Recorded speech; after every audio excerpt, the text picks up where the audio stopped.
नमस्कार, स्वागत है आप सभी का सक्सेस स्टेप्स के यूट्यूब चैनल में।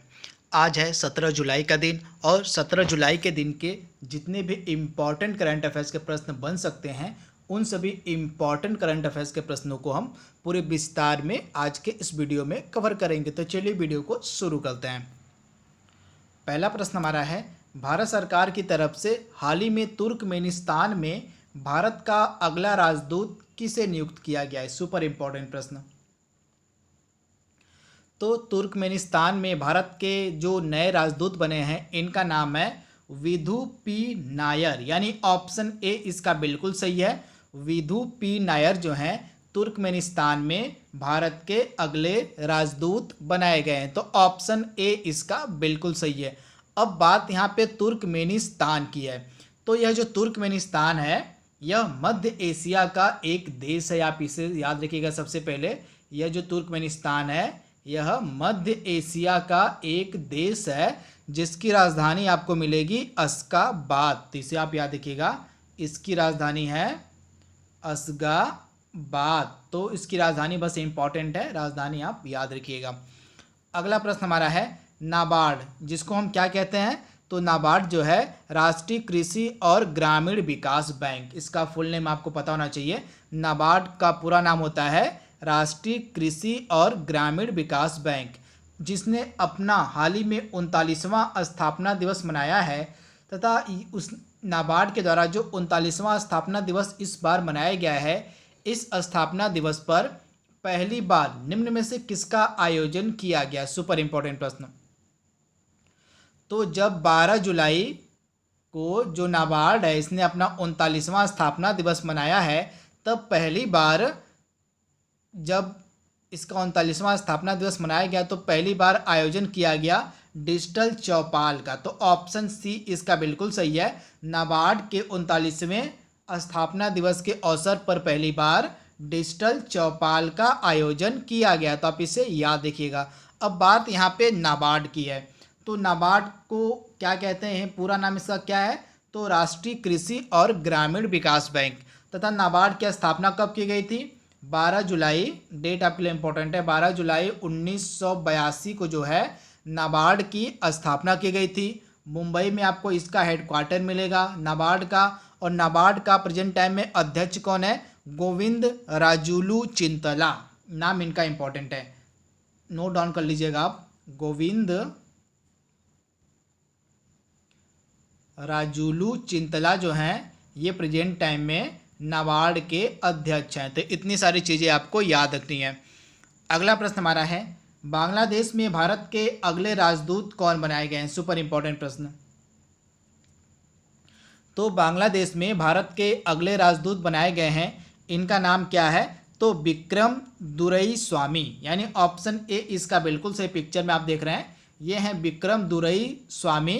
इन्हीं को बांग्लादेश में भारत का अगला राजदूत बनाया गया है। तो ऑप्शन ए इसका बिल्कुल सही है। अब बात यहाँ पे बांग्लादेश की है। तो सबसे पहले बांग्लादेश की राजधानी आप याद रखिएगा क्या है। बांग्लादेश की राजधानी क्या है। तो काठमांडू। तो ढाका क्या है। तो ढाका जो है बांग्लादेश की राजधानी, आप इसे याद रखिएगा। ढाका क्या है, बांग्लादेश की राजधानी है। सॉरी मैंने काठमांडू बोल दिया था, उसके लिए सॉरी। तो ढाका होगी बांग्लादेश की राजधानी। यहाँ की करेंसी क्या है। तो टका यहाँ की करेंसी है। तथा बांग्लादेश की प्रधानमंत्री का क्या नाम है। तो शेख हसीना। कौन है। तो शेख हसीना जो है ये बांग्लादेश की प्रधानमंत्री हैं। तो आप इसे याद रखिएगा। अब बांग्लादेश से जुड़े कुछ करंट अफेयर्स के प्रश्न जो आपके एग्जाम में पूछे जा सकते हैं। सबसे पहला आप याद रखिएगा, हाल ही में जो बांग्लादेश है इसने पशुओं की ऑनलाइन बिक्री और खरीद के लिए एक प्लेटफॉर्म लॉन्च किया जिसका नाम है डिजिटल हॉट प्लेटफॉर्म। ये इंपॉर्टेंट आपके लिए है। तो यह जो डिजिटल हॉट प्लेटफॉर्म है यह लॉन्च किया गया बांग्लादेश की सरकार के द्वारा पशुओं की ऑनलाइन बिक्री और खरीद के लिए। तो आप इसे याद रखिएगा। इसके साथ ही प्लाज्मा एक्सचेंज प्लेटफॉर्म भी बनाया गया था बांग्लादेश के द्वारा। किसके द्वारा। तो प्लाज्मा एक्सचेंज प्लेटफॉर्म भी बांग्लादेश के द्वारा बनाया गया था, जिसको नाम दिया गया था सोहजोधा। क्या नाम दिया गया था। तो सोहजोधा नामक जो है प्लाज्मा एक्सचेंज प्लेटफॉर्म भी बनाया गया था बांग्लादेश के द्वारा। तथा बांग्लादेश के 2 बंदरगाह हैं जिनका भारत उपयोग करता है। कौन कौन सा। तो मोंगला एक हो गया, मोंगला बंदरगाह और एक हो गया चिटगांव बंदरगाह। इन दोनों का उपयोग जो है भारत के द्वारा किया जाता है, तो आप इसे याद रखिएगा। इसके साथ हाल ही में जो निसर्ग चक्रवात आया था, आप याद रखिएगा, हाल ही में जो निसर्ग चक्रवात आया था इसका जो नामकरण है यह बांग्लादेश के द्वारा ही किया गया था, तो इसे भी आप याद रखिएगा। निसर्ग चक्रवात का जो नामकरण है यह बांग्लादेश के द्वारा ही किया गया था, तथा बांग्लादेश और भारत के मध्य एक युद्ध अभ्यास किया जाता है जिसका नाम है संप्रीति युद्ध अभ्यास। तो संप्रीति जो युद्ध अभ्यास है यह भारत और बांग्लादेश के मध्य किया जाता है। बांग्लादेश में आपको हेडक्वार्टर मिलेगा बिम्स्टेक का, किसका, तो बिम्स्टेक का हेडक्वार्टर जो है यह बांग्लादेश में मिलेगा। तो इतनी सारी चीज़ें आपको याद रखनी है। अगला प्रश्न हमारा है, पत्रिका द लैंसेट की एक रिपोर्ट के मुताबिक सदी के अंत तक भारत की आबादी घटकर कितनी हो जाएगी। सदी के अंत तक मतलब 2100 की यहाँ पे बात हो रही है, वर्ष 2100 की। तो इस समय तक भारत की जो आबादी है यह घट के हो जाएगी 1.09 अरब, तथा इस रिपोर्ट में यह भी बताया गया है कि वर्ष 2048 तक जो भारत की आबादी है यह 1.68, कितना, तो 1.6 अरब, कितना, तो 1.6 अरब आबादी पहुंच जाएगी भारत की वर्ष 2048 तक, तथा यह जो आबादी है वर्ष 2100 तक घट के कितनी हो जाएगी, तो 1.09 अरब। तो इसे भी आप याद रखिएगा, यह द लैंसेट की रिपोर्ट है। तथा प्रेजेंट टाइम में सबसे अधिक जनसंख्या घनत्व वाला देश कौन सा है, चीन। चीन जो है प्रेजेंट टाइम में सबसे अधिक जनसंख्या घनत्व वाला देश है, और दूसरे नंबर पे आपको मिलेगा जनसंख्या के मामले में भारत। तो दोनों देश आप याद रखिएगा। अगला प्रश्न हमारा है, अफगानिस्तान में भारत के नए राजदूत कौन बनाए गए हैं। तो रुद्रेंद्र टंडन, यानी ऑप्शन ए इसका बिल्कुल सही है। रुद्रेंद्र टंडन को अफगानिस्तान में भारत का अगला राजदूत नियुक्त किया गया है। तो ऑप्शन जो है ए इसका बिल्कुल सही है, रुद्रेंद्र टंडन। तो इसे आप ध्यान दीजिएगा। अब बात यहाँ पे अफगानिस्तान की है, तो अफगानिस्तान की राजधानी क्या है, काबुल। क्या है, तो काबुल जो है अफगानिस्तान की राजधानी है। तथा काबुल में हाल ही में आपको पता होगा गुरुद्वारे में विस्फोट हुआ था, गुरुद्वारे में एक हमला किया गया था, तथा इसी गुरुद्वारे में जो हमला किया गया था इस हमले की जांच जो है भारत की नेशनल इन्वेस्टिगेशन एजेंसी यानी NIA के द्वारा की जाएगी। तो इसे भी आप ध्यान दीजिएगा। हाल ही में अफगानिस्तान में जो काबुल में गुरुद्वारा पर हमला किया गया था, तो इस हमले की जांच जो है भारत की NIA के द्वारा की जाएगी। तो इसे आप याद रखिएगा, ये आपके एग्जाम में 100% प्रश्न पूछा जाएगा। इसके बाद अफगानिस्तान की राजधानी काबुल हो गई। यहाँ के प्रधानमंत्री कौन है, अब्दुल्ला। कौन है, तो अब्दुल्ला जो हैं ये यहाँ के प्रधानमंत्री हैं। और यहाँ के राष्ट्रपति कौन है, अशरफ गनी। कौन है, तो अशरफ गनी जो है ये प्रेजेंट टाइम में यहाँ के राष्ट्रपति हैं। तो इतनी सारी चीज़ें आपको याद रखनी है। अगला प्रश्न हमारा है, हाल ही में अशोक लवासा ये चुनाव आयुक्त थे हमारे, आप याद देखिएगा, ये इससे पहले हमारे चुनाव आयुक्त थे, परंतु इनको हाल ही में किस बैंक का उपाध्यक्ष नियुक्त किया गया आपको बताना है। तो हमारे जो चुनाव आयुक्त थे अशोक लवासा, इनको एशियाई विकास बैंक का नया उपाध्यक्ष नियुक्त किया गया है। तो ऑप्शन ए इसका बिल्कुल सही है, एशियाई विकास बैंक यानी कि एशियन डेवलपमेंट बैंक, जिसको शॉर्ट फॉर्म में हम ADB कहते हैं। ADB के जो नए उपाध्यक्ष हैं वो बनाए गए हैं अशोक लवासा। तो आप इसे याद रखिएगा, अशोक लवासा इससे पहले थे हमारे चुनाव आयुक्त। तो आप इसे याद रखिएगा। अब एशियाई विकास बैंक के प्रेजेंट टाइम में अध्यक्ष कौन है, तो मात्सुको आसाकावा। कौन है, तो एशियाई विकास बैंक के जो प्रेजेंट टाइम में अध्यक्ष हैं इनका नाम है मात्सुगु असाकावा। असाकावा जो हैं ये प्रेजेंट टाइम में ADB के अध्यक्ष हैं और इसके नए उपाध्यक्ष बनाए गए हैं अशोक लवासा। एशियाई विकास बैंक का हेडक्वार्टर आपको मिलेगा फिलीपींस में। कहाँ, फिलीपींस की राजधानी मनीला में। कहाँ, तो फिलीपींस की राजधानी मनीला में आपको ADB यानी एशियाई विकास बैंक का हेडक्वार्टर मिलेगा। अगला प्रश्न हमारा है, हाल ही में भारत की पहली संपर्क रहित कार पार्किंग किस एयरपोर्ट पर बनाई गई है।